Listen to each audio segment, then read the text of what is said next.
What's up everyone, welcome to the boat Hairspring, Ivan here, and I have another Seiko video for you today. This is going to be a very short hands-on review of the Seiko Tuna Safari automatic divers, which Seiko released last year. Both are part of the Prospex Street Series lineup and both look pretty amazing. I borrowed these from Relojería Esparza here in Spain, so if you're interested in getting one, make sure you check them out later. But now, let's start with the review.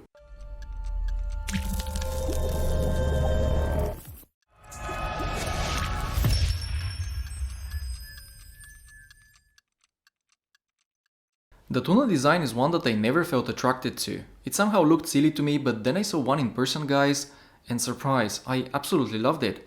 However, most people typically avoid them due to their large dimensions.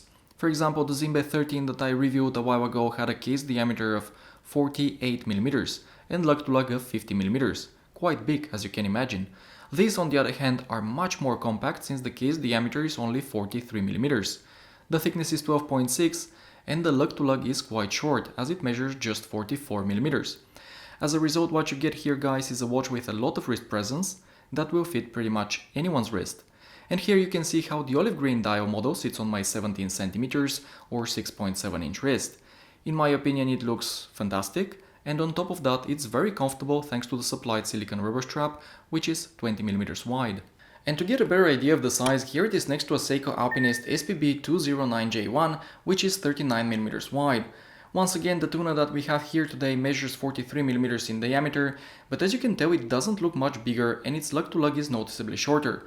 In addition, it's a hair thinner, as the thickness of the Alpinist is 13mm. So if you always wanted a Seiko Tuna but you felt like it was too big for you, then this is the one that you might want to consider. When it comes to the build quality, these Tunas are quite impressive. They feel rock solid and they are proper 200 meters ISO certified divers watches. The case back and the crown are screwed down and there is a protective metal shroud surrounding the case, which I find very unique. The whole case is made of 316L stainless steel and it's nicely finished with vertical brushing. The supplied silicone strap is of very good quality as well. It's very flexible and super comfortable as already mentioned, but it's a bit too long. On the bright side, you do get drilled lugs, so replacing it won't take you more than a minute. The only thing that I can really complain about here is the use of mineral crystal instead of sapphire. Not a big deal, guys, but for a watch that costs over 500 euro, I really think that Seiko should have gone the extra mile to give us a sapphire crystal. Next, let's have a closer look at the dials of these two, because this is the one department where Seiko usually doesn't disappoint. Both watches, guys, have sunburst dials with a very legible layout. The rectangular polished steel hour markers are applied, while the large, also rectangular hands are vertically brushed. Then the printing on the dial and the chapter ring looks sharp, and everything seems to be aligned and well proportioned.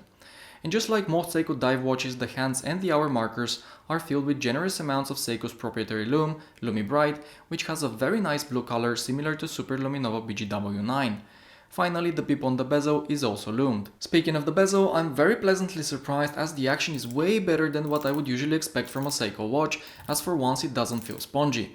The 120 clicks are audible and the bezel is easy to turn. There is a little bit of a backplay, but nothing to be worried about, and most importantly, the bezel is aligned. Finally, the insert is made of aluminum, it is textured and well finished, but unfortunately it's not lumed. Moving on, let's briefly mention the movement. Inside these mini Tunas you'll find the Seiko 4R35, also known as NH35. Many would say that for the price Seiko should have used the 6R movement instead, and I agree, but from my personal experience, guys, the NH35 is more consistent and more accurate than any of my Seikos with a 6R movement. On top of that, I've never had a problem with an NH35 movement, and it has everything you would like to see in a mechanical movement: reasonable accuracy, durability, and cheap cost of servicing. Plus, it hacks and it hand winds. Before this video comes to an end, let's talk about the price. These retail for 595 euro in Europe, which I have to be honest, it's a bit too much. However, the shop that lent me these for a review sells them for 535, but if you contact them via their website or Instagram page and tell them I sent you, they've promised to give you an additional discount on pretty much any watch they have in stock. So guys, make sure to check the links in the description below. So that's all for today, guys. Share your opinion of these two watches in the comments below. I'm definitely pleased with the design and overall build quality. In my opinion, both look amazing, but I'm leaning towards the olive green dial model, as it's a color that you don't see that often in watches. Anyway, thank you very much for watching. I upload a new video every weekend, so consider subscribing if you haven't already. Take care, guys. I'll see you in the next one.